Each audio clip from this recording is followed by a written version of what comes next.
Good morning. आज पढ़ेंगे अवतल दर्पण में प्रतिबिंब का निर्माण या प्रतिबिंब का कह सकते हैं बनना। ठीक है, चलिए तो अवतल दर्पण में बात आती है तो प्रतिबिंब 6 तरह से बनता है। पहला की बात किया जाए तो फोकस और ध्रुव के बीच अगर वस्तु को हम रखेंगे तब प्रतिबिंब हमारा बनेगा।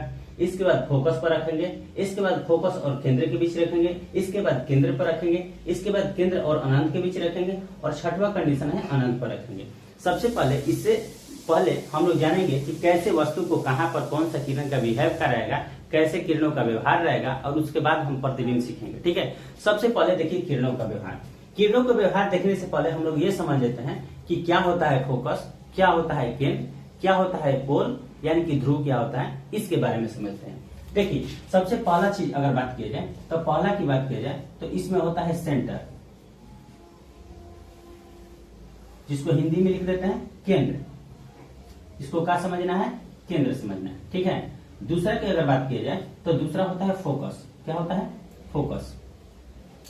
अगर तीसरा की बात की जाए तो तीसरा होता है ध्रुव यानी कि ध्रुव होता है। ठीक है, ये तीन चीजें बराबर आपसे संपर्क में रहेगा यानी कि तीन चीजें बराबर आते रहेगा। आप लोग इसको ध्यान से समझिएगा। जब हम लोग पढ़े थे गोलीय दर्पण तो गोलीय दर्पण में दो तरह से दर्पण पढ़े थे। एक दर्पण पढ़े थे उत्तल दर्पण, दूसरा अवतल दर्पण। जब अवतल दर्पण की बात किए थे तो हम पढ़े थे कि जिसका परावर्तक सतह क्या था, अंदर की ओर, परावर्तक सतह अंदर की ओर, उसे कहते हैं हम लोग अवतल दर्पण। तो इसका मतलब परावर्तक का मतलब वही हो कि जो किरण आए और किरण आने के बाद उसको परावर्तित करे। जो सतह परावर्तित करेगा उस सतह को परावर्तक सतह हम कहते हैं। तो किरण को अंदर की ओर परावर्तक किया, इसीलिए हम कह सकते हैं इसकी परावर्तक सतह अंदर की ओर है। ठीक है, अब बात आती है केंद्र की। तो जिधर ये मुड़ेगा, जिधर यानी कि गोलीय है तो गोलीय है तो कहीं ना कहीं यहाँ पर ऐसे डॉट डॉट करेंगे तो गोल इधर होगा। तो जब इधर गोल होगा तो इसका सेंटर भी कहाँ होगा, इधर। सेंटर को हम लोग कहते हैं केंद्र यानी कि केंद्र इसके इधर होगा।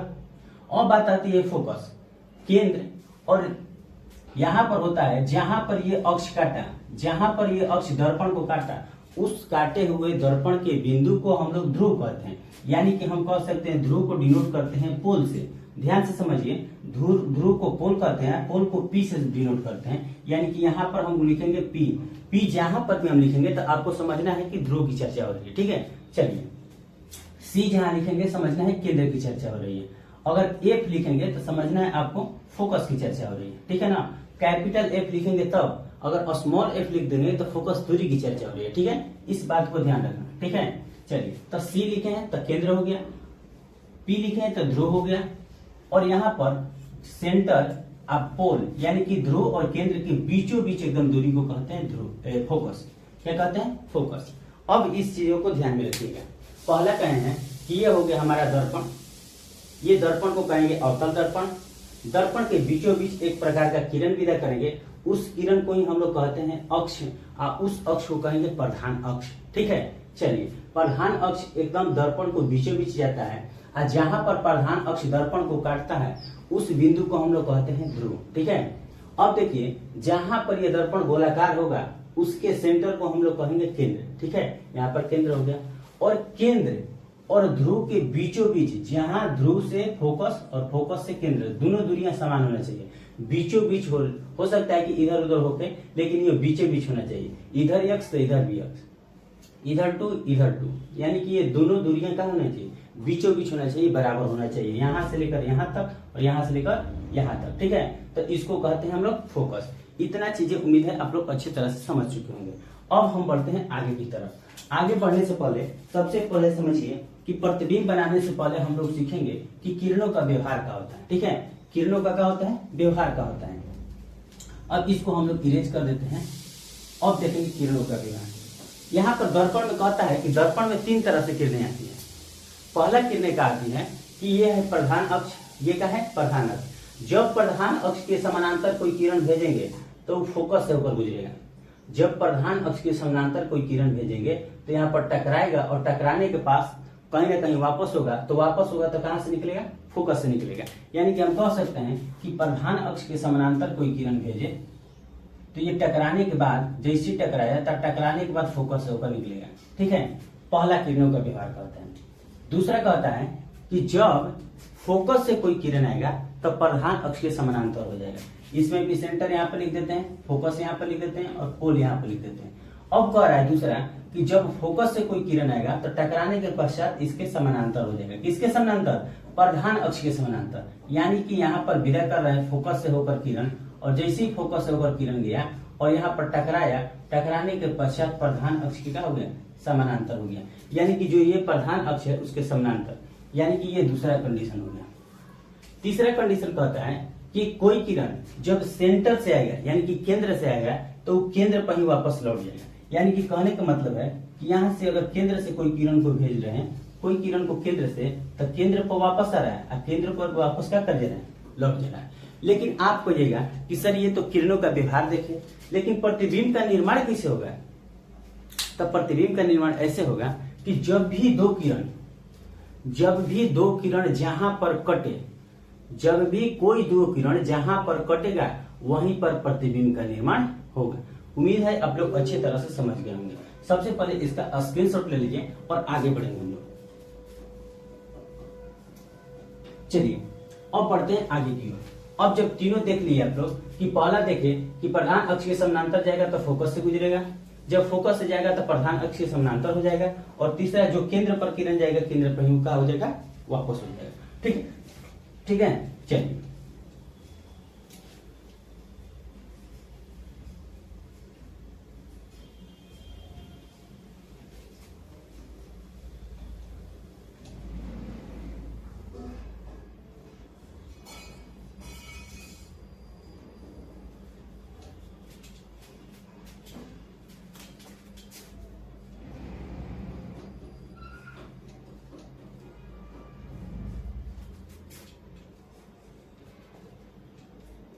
चलिए अब कह रहा है कि वस्तु को रख रहे हैं हम लोग। जब वस्तु को रखे फोकस और ध्रुव के बीच, यानी कि वस्तु को रखेंगे फोकस और ध्रुव के बीच। सबसे पहले वस्तु को, जब वस्तु की बात किया जाए तो उसको ए बी से डिनोट कर देते हैं, और जब हमारा प्रतिबिंब बनेगा उसे ए डैश बी डैश से डिनोट कर देंगे।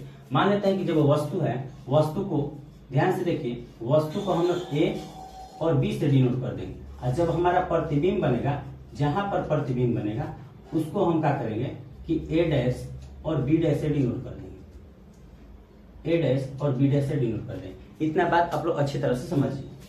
अब बात आती है कि पहला कह रहा है कि जब वस्तु को फोकस और ध्रुव के बीच, यानी कि यही ना फोकस है, ये है फोकस और ये है ध्रुव, यानी कि वस्तु को यहाँ रख सकते हैं, यहाँ रख सकते हैं, यहाँ रख सकते हैं, यहाँ रख सकते हैं, यानी कि यहाँ से लेकर यहाँ तक में कहीं रख सकते हैं हम लोग। ठीक है, तो चलिए वस्तु को रखते हैं। मान लेते हैं कि वस्तु को यहाँ पर रखें, ठीक है, तो वस्तु को हम बोले कि ए डैश ए और बी से डिनोट कर देते हैं, और जो हमारा प्रतिबिंब बनेगा उसे ए डैश और बी डैश के नाम से डिनोट कर देंगे। अब बात आती है, तो पहला काम है किरण का कि प्रधान अक्ष के समानांतर विदा कीजिए। तो चलिए प्रधान अक्ष के समानांतर यहाँ से किरण भेज रहे हैं, भेजे। तो जब प्रधान अक्ष के समानांतर जाएगा और यहाँ पर टकराएगा, तो टकराने के बाद कहां से निकलेगा? फोकस से निकलेगा। तो पहला निकल गया फोकस से। चलिए देखिए, यहाँ से फोकस से निकल गया, प्रधान अक्ष के समानांतर भेजे और फोकस होकर क्या हो गया? निकल गया। दूसरा काम है कि जब केंद्र से भेजेंगे तो केंद्र की ओर कहीं वापस लौट जाएगा, यानी कि केंद्र से जैसे किरण को भेजे तो केंद्र पर ही वापस लौट गया। देखिए केंद्र पर ही क्या हो गया? वापस लौट गया।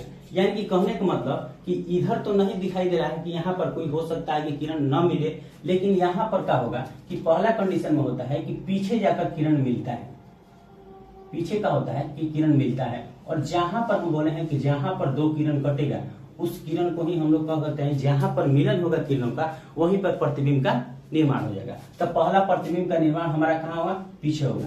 यानी कि जब पेंट के बाद होगा उसे काल्पनिक कहेंगे, और पेंट के पहले होगा उसे वास्तविक कहेंगे। अगर ऊपर जाएगा तो सीधा और नीचे प्रतिबिंब बनेगा तो उल्टा। एरो देख लेना है कि एरो ऊपर की ओर सीधा है कि उल्टा है। अगर वही एरो इस तरह से होता तो हम कहते कि प्रतिबिंब उल्टा बना है। अब बात आती है कि इधर की चीज है, यानी कि पेंट के बाद इधर कह सकते हैं कि काल्पनिक, इधर काल्पनिक, और इधर की चीजें पेंट से पहले वास्तविक। इस चीज को याद रखिए, ठीक है, इधर वास्तविक। अब सीधा उल्टा आप लोग अच्छी तरह से समझ गए होंगे कि ये बन रहा है ऊपर की ओर, यानी कि सीधा है। तो हम कह सकते हैं कि जो वस्तु रखे ए बी, तब प्रतिबिंब बना ए डैश और बी डैश। कहां बना? तो कह सकते हैं कि इसके पीछे, किसके पीछे? तो दर्पण के पीछे। तो पहला लिखेंगे कि प्रतिबिंब बना दर्पण के पीछे, दर्पण के पीछे। अगर दूसरा बात की जाए तो उल्टा बनाए कि सीधा बनाए, तो सीधा बनाए। और बात की जाए तीसरा कि वास्तविक बनाए कि काल्पनिक बनाए, तो डॉट लाइन से जब भी होगा तो क्या होगा, काल्पनिक। तो हम कह सकते हैं कि काल्पनिक बनाए, काल्पनिक बनाए।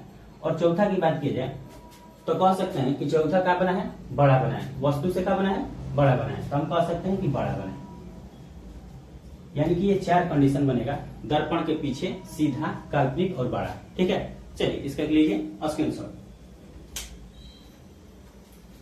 अब चलिए दूसरा देखते हैं।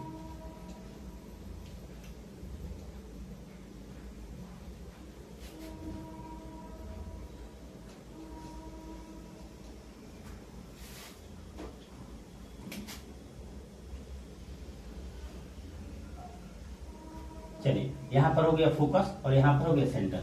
अब दूसरा कहता है कि जब वस्तु को फोकस पर रखें। अब पहला हो गया फोकस और ध्रुव के बीच रखें। अब दूसरा देखते हैं कि जब वस्तु को फोकस पर रखें, और जब वस्तु को फोकस यानी कि वस्तु को और इधर खिसका रहे हैं, तो वस्तु को फोकस पर रखें। वस्तु को फोकस पर रखते हैं तो पहला काम है कि प्रधान अक्ष के समानांतर इसको विदा कीजिए, विदा कर दिए। तो जैसे ही टकराएगा तो टकराने के बाद फोकस से गुजरेगा, फोकस से गुजार दिए। ठीक है, फोकस से गुजार दिए। दूसरा काम है कि सी से विदा करेंगे, और सी से विदा करेंगे तो देखिए सी से विदा कर रहे हैं सेंटर से। सेंटर से जैसे ही विदा किए इस सेंटर पर ही वापस लौट गया। यानी कि हो सकता है कि उधर तो नहीं मिला, तो हो सकता है कि इसको क्या करेंगे, आगे बढ़ा देंगे। और आगे बढ़ाने के पश्चात हो सकता है कि इधर होगा अनंत, अनंत से कोई किरण आ रहा, तो हो सकता है कि अनंत पर कोई किरण मिले, अनंत पर हो सकता है कि प्रतिबिंब हमारा बने। तो ये कल्पना हम कर रहे हैं, मतलब कि अनंत पर मिलेगा। लेकिन हम बोले हैं कि दर्पण के पीछे इधर काल्पनिक होगा और इधर की चीजें वास्तविक। अगर एरो ऊपर की तरफ रहेगा तो सीधा, एरो नीचे की तरफ रहेगा तो उल्टा। तो आप बताइए कि एरो नीचे की तरफ है कि ऊपर की तरफ, नीचे की तरफ। जब नीचे की तरफ रहे तो हम कह सकते हैं कि उल्टा बनेगा। कैसा बनेगा, उल्टा बनेगा। दूसरा और बताइए कि दर्पण के पीछे बना है कि दर्पण की ओर बना है, तो कहेंगे कि दर्पण की ओर, क्योंकि इधर प्रतिबिंब बना है, दर्पण की ओर। चलिए दूसरा चीज समझ गए। अब बात आती है, इधर बोले हैं कि जब दर्पण के पीछे बनेगा यानी कि डॉटेड लाइन के पीछे तो काल्पनिक, और इधर बनेगा तो वास्तविक। तो हम कह सकते हैं कि कैसा बना है, वास्तविक बना है। अब बात आती है अगला कि बड़ा बना है, छोटा बना है या बराबर बना है। तो आप बताइए कि जब इसका कोई लिमिटेशन नहीं है, अनंत, जिसका कोई अंत नहीं है, तो जब अनंत पर प्रतिबिंब बन रहा है तो क्या छोटा बराबर बड़ा बनेगा कि बहुत बड़ा बनेगा। तो हम कह सकते हैं कि अनंत का कोई लिमिट नहीं है तो बहुत बड़ा बनेगा। कैसे बनेगा, बहुत बड़ा बनेगा, बहुत बड़ा बनेगा। उम्मीद है आप लोग अच्छी तरह से इसको समझ गए होंगे। इसका स्क्रीनशॉट कीजिए। और अगला है, जब वस्तु को कहाँ रखेंगे, जब वस्तु को केंद्र और आगे थोड़ा वस्तु को ले जाते हैं। अब यहाँ पर हो गया फोकस और यहाँ पर हो गया सेंटर। अब वस्तु को जब सेंटर पर रखिए तब थोड़ा सा और बढ़ाते हैं। यहाँ अगर अनंत आ जाएगा तो अनंत और सी के बीच कर सकते हैं कि अनंत और सी के बीच को क्या करें, वस्तु को रखें। तब पहला हमारा काम है कि अनंत और सी के बीच वस्तु को क्या करें, रखें। वस्तु को क्या करेंगे कि अनंत और केंद्र के बीच, सी को हम लोग केंद्र जानते हैं और अनंत को अनंत, यानी कि इधर अनंत और इधर सी, यानी कि दोनों के बीच। तो पहला हमारा काम है कि इसको क्या करेंगे कि प्रधान अक्ष के समानांतर किरण को भेजेंगे। ठीक है, तो पहला काम है कि प्रधान अक्ष के समानांतर किरण को क्या कर दिए, भेज दिए। देखिए प्रधान अक्ष के समानांतर किरण को भेजिए, भेज दिए। और यहां से आगे बढ़ेगा नहीं, यहां से टकराएगा और टकराने के बाद कहां से निकलेगा, फोकस से निकलेगा, फोकस से निकल गया। अब जब फोकस से निकल गया तो दूसरा काम है कि सेंटर से कोई किरण को भेजें। देखिए सेंटर से कोई किरण भेजें, यहाँ पर सेंटर से कोई किरण को भेज रहे हैं और यहां से प्रतिबिंब को थोड़ा सा बढ़ा लीजिए, इसको बढ़ा लीजिए, थोड़ा सा बढ़ा लीजिए। ठीक है ना, यहां से इस तरह से बढ़ा लीजिए और यहां से बढ़ा लीजिए। जैसे यहां से बढ़ाइएगा तो यहां से बढ़ाने के बाद क्या होगा, यहाँ पर थोड़ा सा टेढ़ा हो गया। हम देखे हैं कि सेंटर से जो भी किरण आती है सेंटर पर ही वापस लौट जाती है। सेंटर से जो भी किरण आती है सेंटर पर ही क्या हो जाती है, वापस लौट जाती है। यानी कि कहने का मतलब है कि ये तो हमारा हो गया वस्तु, और जहां पर दो किरणें कटेगा वहां पर क्या होगा, प्रतिबिंब का निर्माण होगा। जहां पर दो किरणें कटेगा वहां पर प्रतिबिंब का क्या होगा, निर्माण होगा। तो यहीं पर दो किरण कट रहा है, यानी कि हम कह सकते हैं कि ये वाला हो गया ए डैश और ये वाला हो गया बी डैश। जहां पर वस्तु कट रहा है, यानी कि जहां पर दो किरणें कट रहा है वहीं पर प्रतिबिंब का क्या होगा, निर्माण होगा। तो पहला कंडीशन में हम कह सकते हैं कि प्रतिबिंब सीधा है कि उल्टा है, तो आप लोग को यह कि सर उल्टा है। अच्छा, दूसरा की अगर बात की जाए तो हम कह सकते हैं कि वास्तविक है कि काल्पनिक है, तो आप लोग को यह कि सर वास्तविक है। क्या है, वास्तविक है। अगर तीसरा बात की जाए तो जब यहाँ पर देखे थे कि यहाँ पर बराबर था, इधर बड़ा था, इधर बहुत बड़ा था, तो वस्तु जैसे जैसे वस्तु को इधर घसका रहे हैं तो प्रतिबिंब हमारा इधर की हो जाए। तो इधर जब बराबर यहाँ पर आ गया तो बराबर से क्या होगा, छोटा। बराबर से क्या होगा, छोटा। अब छोटा तो छोटा बन गया। अब एक दर्पण की ओर की दर्पण के विपरीत, तो हम कह सकते हैं कि दर्पण की। चौथा में कह सकते हैं कि दर्पण की ओर, दर्पण की। यानी कि 4 कंडीशन यहाँ पर आप लोग उम्मीद है अच्छी तरह से इसको समझ चुके होंगे। इसका लीजिए स्क्रीनशॉट। अच्छा है, जब वस्तु को हम लोग अनंत पर रखेंगे तब प्रतिबिंब कहाँ बने। अब देखिए, जब वस्तु को अनंत पर रखें, जब वस्तु को अनंत पर रखें तो हमारा प्रतिबिंब का निर्माण कहाँ होगा। ठीक है, यहाँ पर हो गया हमारा फोकस, यहाँ पर हो गया हमारा सेंटर, अब यहाँ पर हो गया अनंत। ठीक है, अनंत हो गया। जब वस्तु को हम अनंत पर रखें, यानी कि वस्तु को अनंत से ला रहे हैं, तो अनंत से ला रहे हैं, जैसे यहाँ पर मान लेते हैं कि हमारा वस्तु हो गया। ठीक है, वस्तु हो गया, ये डॉट डॉट डॉट डॉट अनंत से ला रहे हैं, अनंत से ला रहे हैं। तो जब भी प्रधान अक्ष के समानांतर कोई किरण जाएगा तो हम लोग जानते हैं कि प्रधान अक्ष के समानांतर जाएगा तो कहां से निकलेगा, फोकस से निकलेगा। यहाँ पर फोकस से निकलेगा। चलिए, फोकस से निकल गया। दूसरा, अगर मान लेते हैं कि यहाँ पर भी हम किरण अनंत से भेजें, यहाँ से भेजें, यहाँ से भेजें, तो यहाँ से भी भेजेंगे तो यहाँ से टकराएगा और टकराने के पश्चात कहाँ से निकलेगा, फोकस से निकलेगा। कहाँ से निकलेगा, फोकस से निकलेगा। यानी कि फोकस से निकला। जब भी अनंत से कोई किरण ला रहे हैं तो फोकस से निकल रहा है, अनंत से कोई किरण ला रहे हैं तो फोकस से निकल रहा है। हम देखे हैं कि जहां पर दो किरणें मिल रहा है वहीं पर प्रतिबिंब का क्या होगा, निर्माण होगा। तो किरणें कहां पर मिल रही है, तो फोकस पर। हम एक चीज सीखे कि कोई वस्तु अगर जहां पर वस्तु तो यहाँ पर रखे, लेकिन प्रतिबिंब तब निर्माण होगा जब दो किरण आपस में मिलेगा। तो दो किरण जहां पर मिलेगा प्रतिबिंब का निर्माण हो गया। तब पहला चीज हम सीखे कि कहां पर बन रहा है प्रतिबिंब, तो फोकस पर। फोकस पर कर दे, एक पर कर दी। दूसरा अगर बात की जाए तो वस्तु कहाँ रखे थे, अनंत पर, प्रतिबिंब कहाँ होगा, फोकस पर। फोकस पर जब वस्तु रखे तो देखिए यहाँ पर कटा, यानी कि बिंदु के समान। तो जब बिंदु के समान कटा तो हम कह सकते हैं कि बहुत छोटा प्रतिबिंब बना। कैसा बना, बहुत छोटा, बहुत छोटा, छोटा। अब तीसरा की अगर बात की जाए तो तीसरा वास्तविक बना कि काल्पनिक बना, तो वास्तविक बना, वास्तविक बना। अगर चौथा की बात की जाए तो वस्तु की ओर के विपरीत, तो हम कह सकते हैं कि वस्तु की ओर, वस्तु की ओर। अब उम्मीद है आप लोग अच्छी तरह से ये जितना भी प्रतिबिंब हम बताए हैं उसको अच्छे तरह से आप लोग समझ चुके होंगे। ठीक है, अगर वीडियो अच्छा लगे तो वीडियो को लाइक शेयर सब्सक्राइब करते रहिए, सपोर्ट करते रहिए। ठीक है, क्योंकि आप ही लोग के लिए इतना मेहनत हम लोग कर रहे हैं। ठीक है, चलिए तो मिलते हैं अगले वीडियो में, तब तक के लिए धन्यवाद।